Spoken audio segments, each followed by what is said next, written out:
Sunday, wake up on Monday. You go to work and I'd stay home and sing and do fun things. I might get a little slap, but you wouldn't hit me on Snapchat. Don't fucking text me at 2 a.m. saying where you at, boy, fuck you. You didn't write me letters when you went away. You make me feel better, you know what to say. And maybe you'd still be a hoe, but if you cheated, hell, I wouldn't know. I want you to love me like it's 1965. 1965 by Jessie Murph is one of the worst songs I've heard this decade. It's blatantly misogynistic. And while there are many cool things to appreciate about the 60s decade, fashion, music, pop culture stories, the abuse that took place during that decade is not one of them, and somehow the song is perfectly on trend with the conservative swing and trad wife content surge. Honestly, I don't know much about Jessie Murph, and after this song, I don't really care to. Long story short, she is an artist that got popular on TikTok and has begun to receive a big push as of late. This song has really gone viral and captured the attention of many, and not for good reason. The entire song compares the complexities of dating in 1965 to the complexities of dating today. Let's read some of the lyrics, shall we? We'd go to church on a Sunday, wake up on a Monday. You go to work and I'd stay home and sing and do fun things. I might get a little slap, but you wouldn't hit me on Snapchat. Don't fucking text me at 2 a.m. saying, where you at? Boy, fuck you. You'd write me handwritten letters when you went away. You'd make me feel better. You'd know what to say. And maybe you'd still be a hoe, but if you cheated, I wouldn't know. I might get a little slap, but you wouldn't hit me on Snapchat has to be one of the goofiest lyrics I've ever heard written about domestic violence. Even the comparison to being contacted through Snapchat with being slapped just sounds so mind-numbing. And newsflash, domestic violence is still highly prevalent today.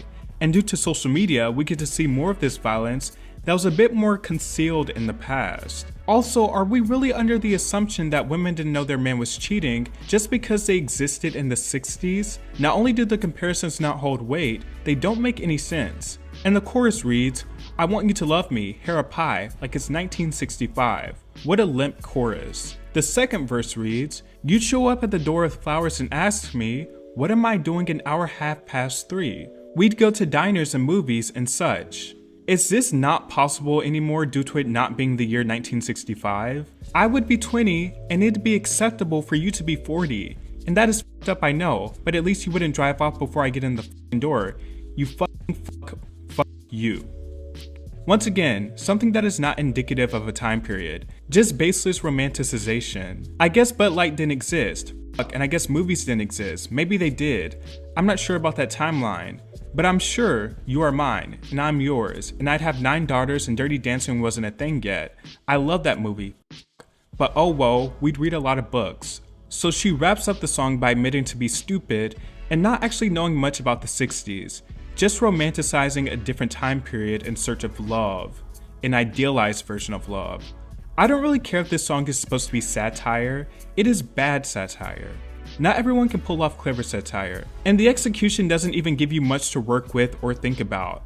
Not only that, but Jessie Murph doesn't sound good on this song. She sounds like Meghan Trainor trying to do an Amy Winehouse track. The verses are sung out of time. It's like she's struggling to catch the beat. The horns in the chorus sound cheap and thin, and her baby voice singing sounds very put on. The lyrics very obviously weren't intelligently written or given much thought at all outside of the immediate attention they might grab. The song doesn't feel clever or satirical if that was the goal. It just feels like rage bait. A song made to piss people off and have the conservative audience promote the song in order to make them feel like they are owning progressives. Songs discussing abusive relationships aren't all that unique to pop culture. In the 60s, there was a song by the Crystals called He Hit Me and It Felt Like a Kiss. That line was interpolated in one of Lana Del Rey's most controversial hits, Ultraviolence. Rihanna's Love on the Brain takes a different approach entirely. exploring the complexities and highs and lows of an off and on abusive relationship. The topic has existed and been explored in various different ways. Even Lana Del Rey got accused of the glamorization of abuse with ultraviolence, but I think in Lana's case, it could be argued that she's exploring the complexities of abuse in a way that, yeah, might be uncomfortable, but it doesn't necessarily fully glamorize this thing, but explores the feelings that might be uncomfortable. Jim raised me up, he hurt me, but it felt like true love. Jim taught me that loving him was never enough. With his ultra-violence, I can hear sirens, sirens. That doesn't sound nearly as enthusiastic about abuse. She can hear sirens. Loving him was never enough. But she kind of does explore the cycle of abuse in an uncomfortable way. By comparison, Jessie Murph, clearly mining from the Lana and Amy Winehouse wheelhouse, doesn't have the lyrical prowess to handle this subject, especially the uncomfortable part. After all, she compares getting slapped to being messaged on Snapchat.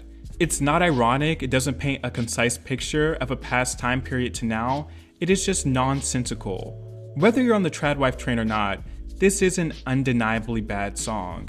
And it feels very gimmicky in all the wrong ways. I don't hear intentional art, I don't hear a thoughtful or complex statement, I just hear it and see a highly unsustainable, cheap marketing tactic. She doesn't have the range, it's egregiously lowbrow. I also can't help but to feel this entire shtick of hers feels like a poorly worn costume and a cash grab.